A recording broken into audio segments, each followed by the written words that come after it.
The Book of Esther, Chapter 9.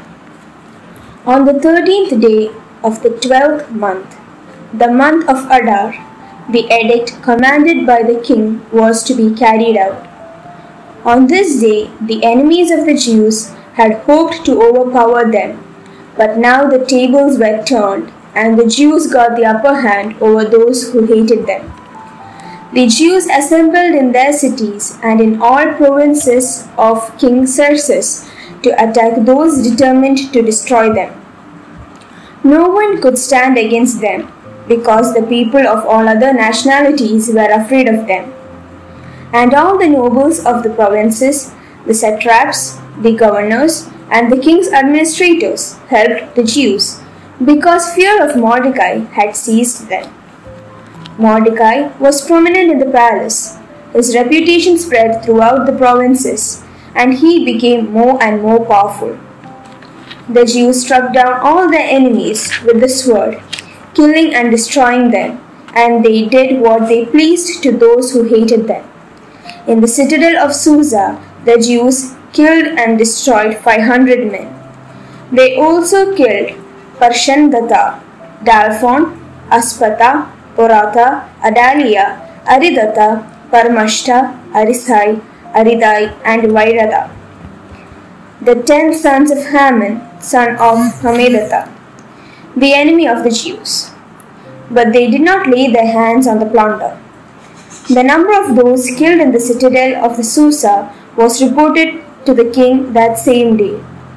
The king said to Queen Esther, "The Jews have killed and destroyed 500 men and the 10 sons of Haman in the citadel of Susa. What have they done in the rest of the king's provinces? Now what is your petition? It will be given you. What is your request? It will also be granted." If it pleases the king, Esther answered, "Give the Jews in Susa permission to carry out this day's edict tomorrow also, and let Haman's 10 sons be impaled on poles." So the king commanded that this be done. An edict was issued in Susa, and they impaled the 10 sons of Haman. The Jews in Susa came together on the 14th day of the month of Adar, and they put to death in Susa 300 men, but they did not lay their hands on the plunder. Meanwhile, the remainder of the Jews who were in the king's provinces also assembled to protect themselves and get relief from their enemies. They killed 75,000 of them, but did not lay their hands on the plunder. This happened on the 13th day of the month of Adar, and on the 14th they rested and made it a day of feasting and joy. The Jews in Susa, however, had assembled on the 13th and 14th, and then on the 15th they rested and made it a day of feasting and joy. That is why rural Jews, those living in villages, observe the 14th of the month of Adar as a day of joy and feasting, a day for giving presents to each other. Mordecai recorded these events, and he sent letters to all the Jews throughout the provinces of King Xerxes, near and far, to have them celebrate annually the 14th and 15th days of the month of Adar as the time when the Jews got relief from their enemies, and as the month when their sorrow was turned into joy and their mourning into a day of celebration. He wrote them to observe the days as days of feasting and joy and giving presents of food to one another and gifts to the poor. So the Jews agreed to continue the celebration they had begun, doing what Mordecai had written to them. For Haman, son of Hammedatha, the Agagite, the enemy of all the Jews, had plotted against the Jews to destroy them and had cast the pur, that is, the lot, for their ruin and destruction. But when the plot came to the king's attention, he issued written orders that the evil scheme Haman had devised against the Jews should come back onto his own head, and that he and his sons should be impaled on poles. Therefore, these days were called Purim, from the word hur. Because of everything written in this letter, and because of what they had seen and what had happened to them, the Jews took it on themselves to establish the custom that they and their descendants and all who joined them should without fail observe these 2 days every year in the way prescribed and at time appointed. These days should be remembered and observed in every generation by every family and in every province and in every city. And these days of Purim should never fail to be celebrated by the Jews, nor should the memory of these days die out among their descendants. So Queen Esther, daughter of Abihail, along with Mordecai the Jew, wrote the full authority to confirm the second letter concerning Purim. And Mordecai sent letters to all the Jews in the 127 provinces of Xerxes' kingdom, words of goodwill and assurance, to establish these days of Purim at their designated times, as Mordecai the Jew and Queen Esther had decreed for them, and as they had established for themselves and their descendants in regard to their times of fasting and lamentation. Esther's decree confirmed these regulations about Purim, and it was written down in the records. Esther chapter 10. King Ahasuerus imposed tax on the land and on the coastlands of the sea, and all the acts of his power and might, and the full account of the high honor of Mordecai, to which the king advanced him. Are they not written in the book of the Chronicles of the kings of Media and Persia? For Mordecai the Jew was second in rank to King Ahasuerus, and he was great among the Jews and popular with the multitude of his brothers. For he sought the welfare of his people and spoke peace to all his people. The Book of Job, Chapter 1. In the land of Uz there lived a man whose name was Job. This man was blameless and upright. He feared God and shunned evil. He had 7 sons and 3 daughters, and he owned 7,000 sheep, 3,000 camels, 500 yoke of oxen, and 500 donkeys, and had a large number of servants. He was the greatest man among all the people of the East. His sons used to hold feasts in their homes on their birthdays, and they would invite their 3 sisters to eat and drink with them. When the period of feasting had run its course, Job would make arrangements for them to be purified. Early in the morning, he would sacrifice a burnt offering for each of them, thinking, "Perhaps my children have sinned and cursed God in their hearts." This was Job's regular custom. One day the angels came to present themselves before the Lord, and Satan also came with them. The Lord said to Satan, "Where have you come from?" Satan answered the Lord, "From roaming throughout the earth, going back and forth on it." Then the Lord said to Satan, "Have you considered my servant Job? There is no one on earth like him. He is blameless and upright, a man who fears God and shuns evil." "Does Job fear God for nothing?" Satan replied. "Have you not put a hedge around him and his household and everything he has? You have blessed the work of his hands, so that his flocks and herds are spread throughout the land. But now stretch out your hand and strike everything he has, and he will surely curse you to your face." The Lord said to Satan, "Very well, then everything he has is in your power, but on the man himself do not lay a finger." Then Satan went out from the presence of the Lord.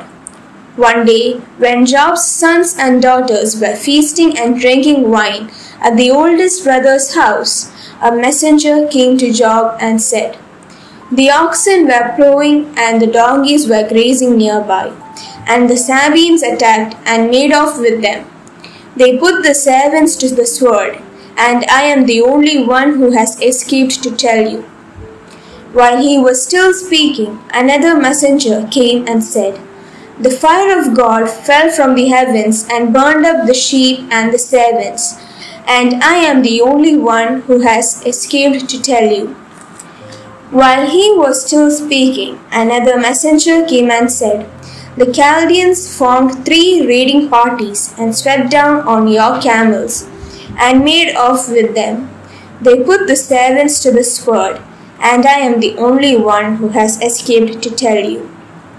While he was still speaking, yet another messenger came and said, "Your sons and daughters were feasting and drinking wine at the oldest brother's house, when suddenly a mighty wind swept in from the desert and struck the 4 corners of the house.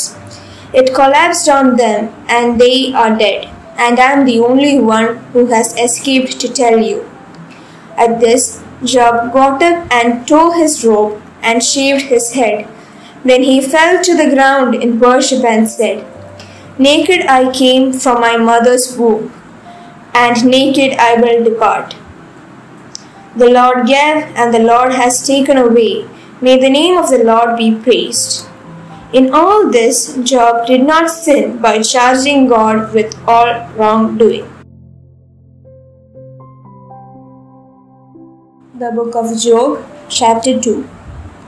On another day, the angels came to present themselves before the Lord, and Satan also came with them to present himself before him. And the Lord said to Satan, "Where have you come from?" Satan answered the Lord, "From roaming throughout the earth, going back and forth on it." Then the Lord said to Satan, "Have you considered my servant Job? There is no one on earth like him. He is blameless and upright, a man who fears God and shuns evil. And he still maintains his integrity, though you incited me against him to ruin him without any reason." "Skin for skin," Satan replied. "A man will give all he has for his own life. But now stretch out your hand and strike his flesh and bones, and he will surely curse you to your face." The Lord said to Satan, "Very well, then he is in your hands, but you must spare his life." So Satan went out from the presence of the Lord and afflicted Job with painful sores from the soles of his feet to the crown of his head. Then Job took a piece of broken pottery and scraped himself with it as he sat among the ashes. His wife said to him, "Are you still maintaining your integrity? Curse God and die." He replied, "You are talking like a foolish woman. Shall we accept good from God and not trouble?" In all this, Job did not sin in what he said. When Job's 3 friends, Eliphaz the Temanite, Bildad the Shuhite, and Zophar the Naamahite, heard about all the troubles that had come upon him, they set out from their homes and met together by agreement to go and sympathize with him and comfort him. When they saw him from a distance, they could hardly recognize them. They began to weep aloud, and they tore their robes and sprinkled dust on their heads. Then they sat on the ground with him for 7 days and 7 nights. No one said a word to him, because they saw how great his suffering was.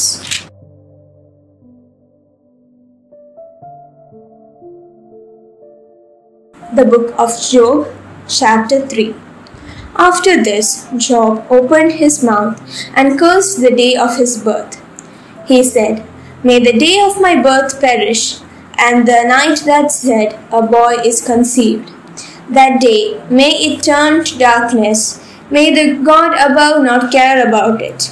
May no light shine on it. May gloom and utter darkness claim it once more. May a cloud settle over it. May blackness overwhelm it. That night, may thick darkness seize it. May it not be included among the days of the year, nor be entered in any of the months. May that night be barren, may no shout of joy be heard in it. May those who curse days curse that day, those who are ready to rouse Leviathan. May its morning stars become dark. May it wait for daylight in vain, and not see the first rays of dawn. For it did not shut the doors of the womb on me, to hide trouble from my eyes. Why did I not perish at birth, and die as I came from the womb? Why were there knees to receive me, and breasts that I might be nursed? Now I would be lying down in peace, I would be asleep and at rest, with kings and rulers of the earth, who built for themselves places now lying in ruins, with princes who had gold, who filled their houses with silver.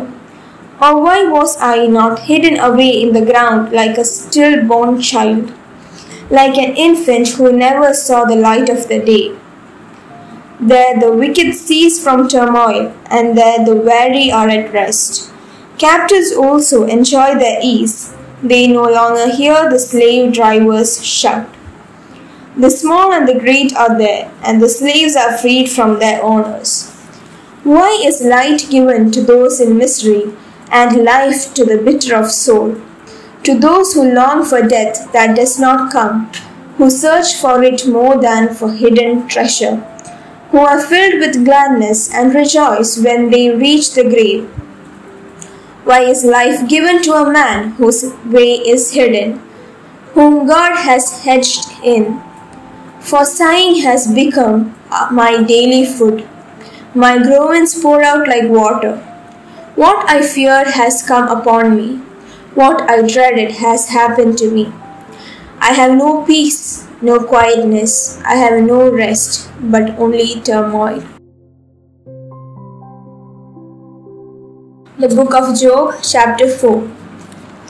Then Eliphaz the Temanite replied, If someone ventures a word with you, will you be impatient? But who can keep from speaking? Think how you have instructed many, how you have strengthened feeble hands. Your words have supported those who stumbled. You have strengthened faltering knees. But now trouble comes to you, and you are discouraged. It strikes you, and you are dismayed. Should not your piety be your confidence, and your blameless ways your hope? Consider now, who being innocent has ever perished? Where were the upright ever destroyed? As I have observed, those who plow evil and those who sow trouble reap it. At the breath of God they perish. At the blast of his anger they are no more. The lions may roar and growl, yet the teeth of the great lions are broken.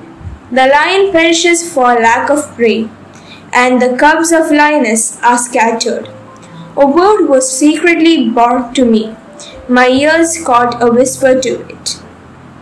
Amid disquieting dreams in the night, when deep sleep falls on people, fear and trembling seized me, and made all my bones shake. A spirit glided past my face, and the hair on my body stood on end. It stopped, but I could not tell what it was. A form stood before my eyes, and I heard a hushed voice.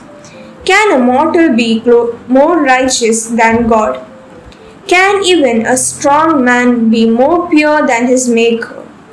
If God places no trust in his servants, if he charges his angels with error, how much more those who live in houses of clay, whose foundations are in the dust, who are crushed more readily than a moth.